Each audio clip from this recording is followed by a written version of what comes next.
Hey guys, today I'm going to tell you how to create and sell a product on Clickbank, and this is actually very easy.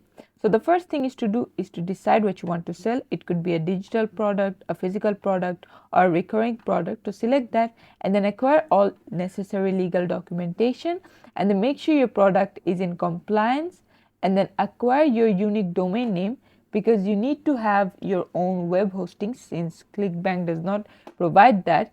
And then you're going to click a pitch page, and then you're going to also create a thank you page. You're going to create and test your payment link if the money is actually being sent to your bank account or not, and you're going to create a hop link to share with affiliates, so other people can also promote your offer.